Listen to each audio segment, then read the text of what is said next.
আসসালামু আলাইকুম, কেমন আছেন সবাই? আমার গল্প একটি ভ্লগে আপনাদের স্বাগত জানাই। আজকে শুক্রবার, সকাল এখন 10:30। একটু আগেই ঘুম থেকে উঠলাম। আর কাল ঘুমাতে গিয়ে তো একটু দেরি হয়ে গেছিল, তার জন্য আজ ঘুমটা ভাঙলো একটু দেরি করে। আর কাল গেছিলাম যেহেতু তাজিয়া ওঠা দেখতে, ওখান থেকে ফিরতে তো রাত্রি 1:30টার মতো বেজেই গেছিল। তো তার জন্য আজ একটু ঘুম থেকে উঠতেই দেরি হলো। আর আজ হচ্ছে গিয়ে বড় কারবালা, সাথে আপনাদেরকে রাখবো। বাড়িতে প্রায় দীর্ঘ 4 ঘন্টা কাটিয়ে এবারে বেরিয়ে পড়েছি বড় কারবালায় যাওয়ার উদ্দেশ্যে। আর যাওয়ার পথেই তো পেয়েছিলাম আমরা একটা দল, তাই তো দলের পেছন পেছন নাচতে নাচতে পৌঁছে গেছি বড় কারবালার মাঠে। এখন ঘড়িতে সন্ধ্যা 6:30, একটা দুটো করে দল এবার ঢুকছে, আর আমরাও তো এসে পৌঁছেছি একেবারেই পাক্কা টাইমে। আর আপনারা একবার লোকের ভিড়টা দেখেন।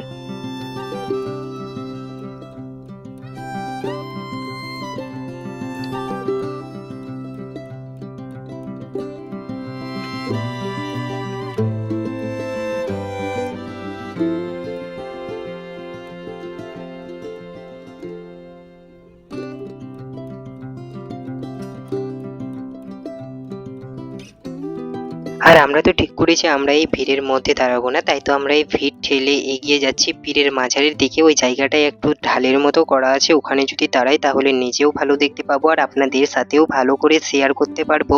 আরও কি জানেন, এই জায়গাটাই হয় আমাদের থানার সবচেয়ে বড় কারবালা। এবারে দিয়ে তো 3বার থেকে আসছে আমি এখানে কারবালা দেখতে, আর প্রতি বছর কিন্তু এইরকমই ভিড় হয়। তবে কি হয়েছে জানেন, লোকেদের ভিড়টা ছিল যে এরকম, গরমটাও ছিল তার দ্বিগুণ বেশি। এতটাই গরম করছিল যে সকলেই তো একেবারেই নাজেহাল অবস্থা হচ্ছিল এই গরমের মধ্যে। এখানকার একটা দাদা আমাদের সাথে গল্প করছিল যে এতটাই গরম করছে, গরমের মধ্যে তো সকলেই ঘেমে স্নান করে যাচ্ছে, আর যার গায়ে একটুখানি স্পর্শ লাগছিল মনে হচ্ছিল সে যেন এখনই একটা পুকুর থেকে চুবিয়ে আসলো। চলুন তাহলে এবারে ধীরে সুস্থে সামনে এগোনো যাক।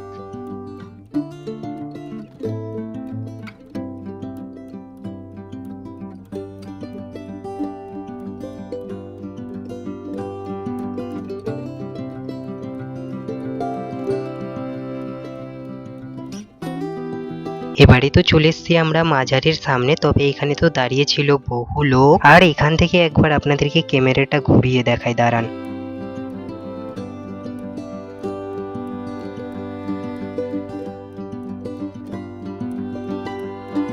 দেখলেন কত লোকজন, আর আস্তে আস্তে তো দলেরও প্রবেশ শুরু হয়ে গেছে। আর দলগুলো যেহেতু দৌড়াতে দৌড়াতে আসবে, তার জন্য তো সবাই রাস্তা থেকে সাইডে হয়ে যাচ্ছে। তবে এই দৃশ্যটা দেখতে কিন্তু বেশ ভালো লাগে। আর ওই যে পিছনে মাসাল জ্বালিয়ে সকলেই আসছেন, মানে পিছনে আরো অনেক বড় দল আছে। আমরা আসার আগে নাকি একটা দল এখান থেকে বেরিয়ে গেছে, আর এবারে তো আসছে দ্বিতীয় নাম্বার দলটা। আর এখানে আসবে এখনো 3 থেকে 4টে দল। দল বললে ভুল হবে, কয়েকটা গ্রাম মিলিয়ে একটা দল গঠন হচ্ছে, আর সেই দলগুলোই আসছে। আর আমি তো শুনেছি এখানে নাকি 52টা গ্রাম মিলে বড় কারবালা করা হয়, আর 52টা গ্রাম তো এই আশেপাশের জায়গা নিয়ে হবে না, অনেক দূর দূরান্ত থেকে আসছে, তার জন্য তো আসতে একটুখানি দেরি করছে। আর এই দলটা বেরোলেই তো আসবে একটা অনেক বড় দল, যেটার জন্য সকল দর্শক অপেক্ষা করে আছে। আরো কি জানেন, সকলের আনন্দ উল্লাস, চিৎকার চেঁচামেচি এবং পায়ের শব্দে পুরো কারবালার মাঠটা দম দম করে কাঁপতে লাগবে বলছি, কাঁপা অলরেডি শুরু হয়ে গেছে। তো চলুন এবারে আমি ভয়েস দেওয়া বন্ধ করে দিচ্ছি আর আপনাদেরকে অরিজিনাল আওয়াজে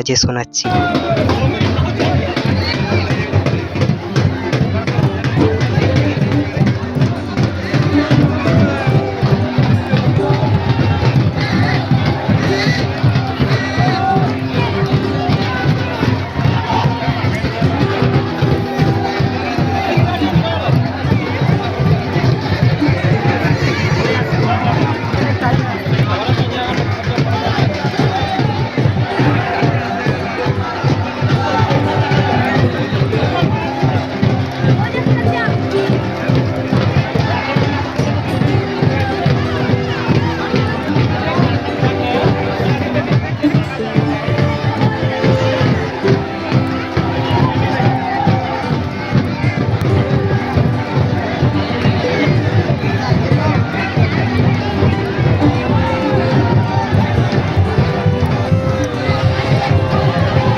যাই হোক চলুন তাহলে বছরের কারবালা এখান থেকেই শেষ হলো, রইলাম আবারও আগের বছরের অপেক্ষায়। ভিডিওটা তাহলে এখানেই শেষ করছি। সবাই ভালো থাকবেন, সুস্থ থাকবেন, সাবধানে থাকবেন, আর ব্লগটা কেমন লাগলো নিশ্চয়ই কমেন্টে জানাবেন। ভালো লাগলে একটা লাইক করে দিবেন। সবাই ভালো থাকবেন, সুস্থ থাকবেন, সাবধানে থাকবেন। দেখা হবে খুব শিগগিরই পরবর্তী একটা ব্লগে।